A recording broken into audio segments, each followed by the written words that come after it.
Hi everyone, I'm here with our midweek read aloud this week and a slightly older audience for this one. I'll leave it up to you, but around age 7 and up probably would be better fit for this book. Maybe younger if they love World War II kinds of stuff, but we read The Spooky Old Tree for our younger kids read aloud this week. So I really wanted to share this book because I think it goes along with what we talked about this past week and what we're going to talk about in the future weeks with Moses and the Israelites working as slaves for Pharaoh. So this book is called Passage to Freedom, the Sugihara Story by Ken Wachizuki, illustrated by Dom Lee, and is based on a true story. It's a form of nonfiction, so it's kind of told in a narrative way though. So, like I said, this takes place during World War II, when some people were being targeted and persecuted, even killed just for being who they were, and it's a very sad time in our history. This book starts with a quote that I want to read, two quotes actually. A Jewish proverb that says, "If you save the life of one person, it is as if you saved the world entire." And a Japanese proverb, "Even a hunter cannot kill a bird that comes to him for refuge." Okay. Let's start this story. There is a saying that the eyes tell everything about a person. At a store, my father saw a young Jewish boy who didn't have enough money to buy what he wanted. So my father gave the boy some of his. That boy looked into my father's eyes and, to thank him, invited my father to his home. That is when my family and I went to a Hanukkah celebration for the first time. I was 5 years old.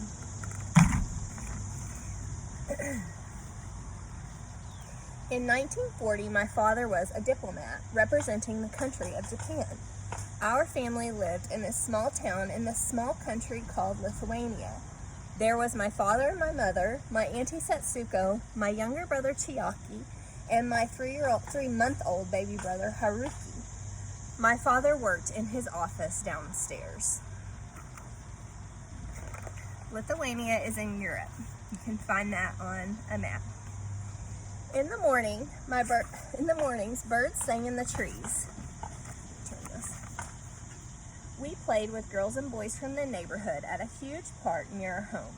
Houses and churches around us were hundreds of years old. In our room, Chiaki and I played with toy German soldiers, tanks, and planes. Little did we know that the real soldiers were coming our way. Then, one early morning in late July, my life changed forever. My mother and Auntie Setsuko woke Chiaki and me up, telling us to get dressed quickly. My father ran upstairs from his office. "There are a lot of people outside," my mother said. "We don't know what is going to happen." In the living room, my parents told my brother and me not to let anybody see us looking through the window. So I parted the curtains a tiny bit. Outside, I saw hundreds of people crowded around the gate in front of our house.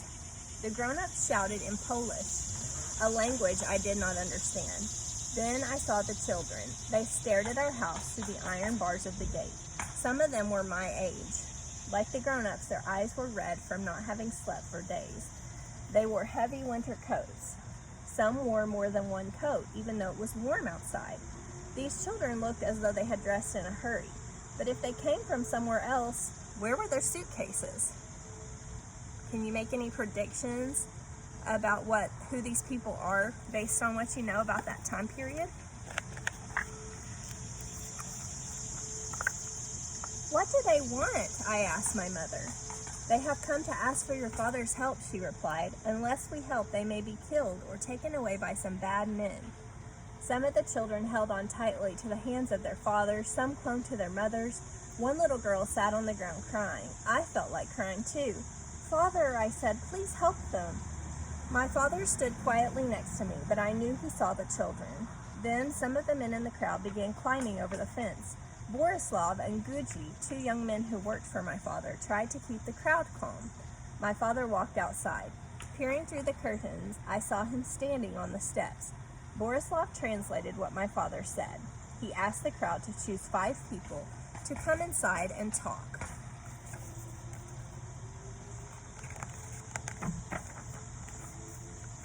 My father met downstairs with the 5 men. My father could speak Japanese, Chinese, Russian, German, French, and English. At this meeting, everyone spoke in Russian. I couldn't help but stare out the window and watch the crowd, while downstairs for 2 hours my father listened to frightening stories. These people were refugees, people who ran away from their homes because if they stayed they would be killed.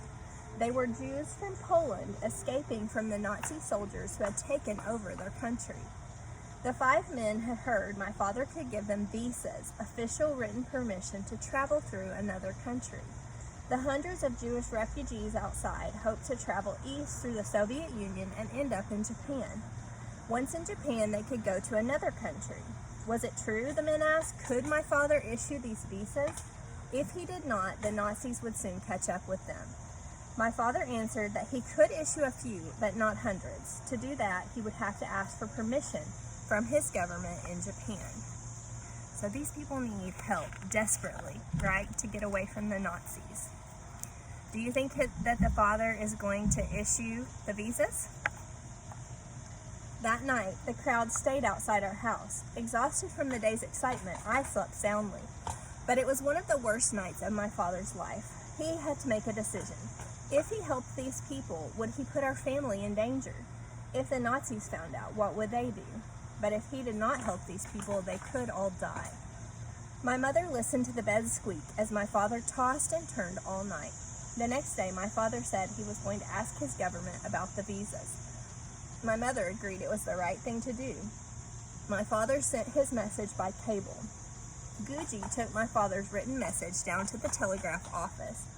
I watched the crowd as they waited for the Japanese government's reply. The 5 representatives came into our house several times that day to ask if an answer had been received. Anytime the gate opened, the crowd tried to charge inside. What do you think the answer is going to be from the Japanese government? Finally, the answer came from the Japanese government. It was no. My father could not issue that many visas to Japan. For the next 2 days, he thought about what to do. Hundreds more Jewish refugees joined the crowd. My father sent a second message to his government. And again, the answer was no. We still couldn't go outside. My little brother Haruki cried often because we were running out of milk. I grew tired of staying indoors. I asked my father constantly, why are these people here? What do they want? Why do they have to be here? Who are they? My father always took time to explain everything to me. He said the refugees needed his help, that they needed permission from him to go to another part of the world where they would be safe. I cannot help these people yet, he calmly told me, but when the time comes, I will help them all that I can. My father cabled his superiors yet a 3rd time, and I knew the answer by the look in his eyes. That night, he said to my mother, I have to do something. I may have to disobey my government, but if I don't, I will be disobeying God. So he's come to a decision, right? That he has to help all these people, as many as he can. The next morning, he brought the family together and asked what we should do. This was the first time he had ever asked all of us to help him with anything. My mother and Auntie Setsuko had already made up their minds. They said we had to think about the people outside before we thought about ourselves, and that is what my parents had always told me, that I must think as if I were in someone else's place. If I were one of those children out there, what would I want someone to do for me? I said to my father, if we don't help them, won't they die? With the entire family in agreement, I could tell a huge weight was lifted off my father's shoulders. His voice was firm as he told us, I will start helping these people. It's a pretty brave decision, right? Because he knows he's going against his own government, the father does. Outside, the crowd went quiet as my father spoke, with Borislav translating. I will issue visas to each and every one of you to the last, but please wait patiently. The crowd stood frozen for a second. Then the refugees burst into cheers. Grown-ups embraced each other, and some reached to the sky. Fathers and mothers hugged their children. I was especially glad for the children. Why are they so incredibly happy? They have nowhere else to turn, do they? They're so thankful that this person is going to help them. My father opened the garage door and the crowd tried to rush in. To keep order, Borislav handed out cards with numbers. My father wrote out each visa by hand. After he finished each one, he looked into the eyes of the person receiving the visa and said, "Good luck."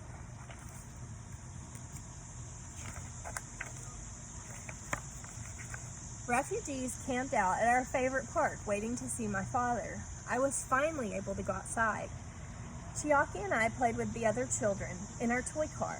They pushed us as we rode and they rode as we pushed. We chased each other around the big trees. We did not speak the same language, but that didn't stop us.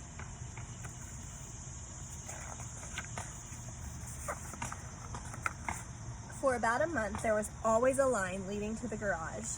Every day from early in the morning till late at night, my father tried to write 300 visas. He watered down the ink to make it last. Vuji and a young Jewish man helped out by stamping my father's names on the visas. My mother offered to help write the visas, but my father insisted he be the only one so no one else could get into trouble. So my mother watched the crowd and told my father how many were still in line. One day, my father pressed down so hard on his fountain pen, the tip broke off. During that month, I only saw him late at night. His eyes were always red, and he could hardly talk. While he slept, my mother massaged his arms, stiff and cramped from writing all day. Soon my father grew so tired, he wanted to quit writing the visas, but my mother encouraged him to continue. "Many people are still waiting," she said. "Let's issue some more visas and save as many lives as we can."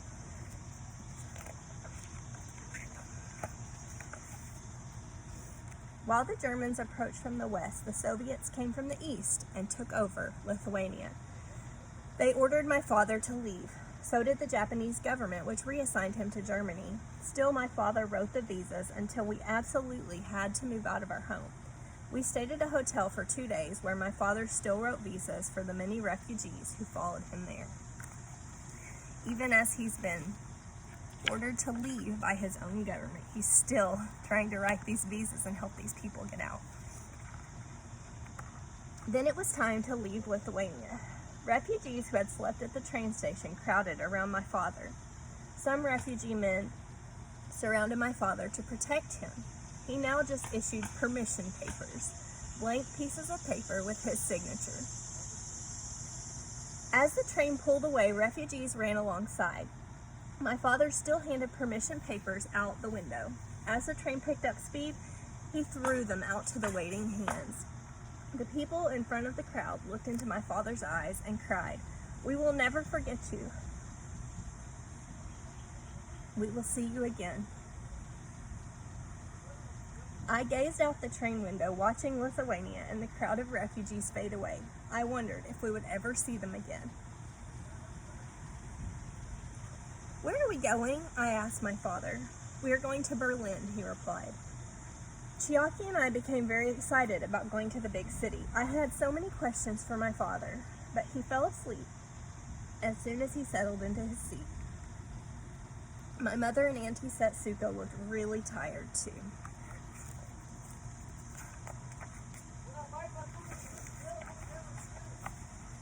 Back then, I did not fully understand what the three of them had done, or why it was so important. I do now. So that's Passage to Freedom, the Sugihara Story. As you can probably tell, I get choked up every time I read it because I think it's such a powerful story. And I was thinking about, there's some parallels to Moses. We read this past week in the Bible in Exodus 2, sorry. At the very end of Exodus 2, it says, "During that long period, the king of Egypt died. The Israelites groaned in their slavery and cried out, and their cry for help because of their slavery went up to God." And because of this cry going out and God feeling for his people, that's why he is preparing Moses to work and to do this thing, to lead his people out through hard stuff, through all the plagues. And then when they actually leave and all that time in the wilderness and things are tough, but God is going to be with them and He's not going to leave them there. He's not going to leave Moses as the leader of his people without God to help him. So I just wanted to share that awesome story with you, and there is an afterword too that I want to share, and then that'll be the end of the video. So this is the afterword by the son that the story told from his perspective. Hiroki Sugihara is his name. Each time I think about what my father did at Kaunas, Lithuania in 1940, my appreciation and understanding of the incident continues to grow.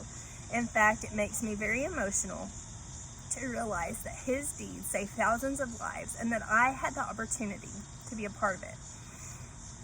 I am proud that my father had the courage to do the right thing, yet his superiors in the Japanese government did not agree.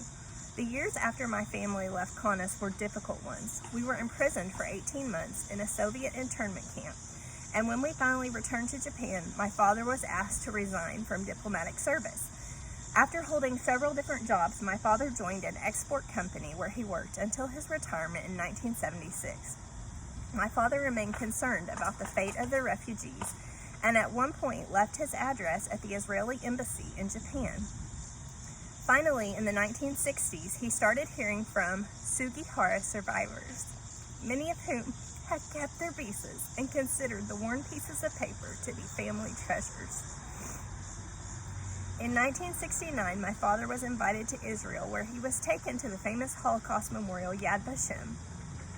In 1985, he was chosen to receive the Righteous Among Nations Award from Yad Vashem. He was the first and only Asian to have been given this great honor. In 1992, 6 years after his death, a monument to my father was dedicated in his birthplace of Yaotsu, Japan, on a hill that is now known as the Hill of Humanity. In 1994, a group of Sugihara survivors traveled to Japan to rededicate the monument in a ceremony that was attended by several high officials of the Japanese government. The story of what my father and my family experienced in 1940 is an important one for young people today. It is a story that I believe will inspire you to care for all people and to respect life. It is a story that proves that one person can make a difference. Thank you, Hiroki Sugihara. I hope you enjoyed that, and I'll let you think more on comparisons to the Bible studies that we're currently doing between this book and those, and just even life today with that book. I think it can start some great discussions that you could have with your parents or your friends. So I hope you have a great week, and I'll see you soon. Bye.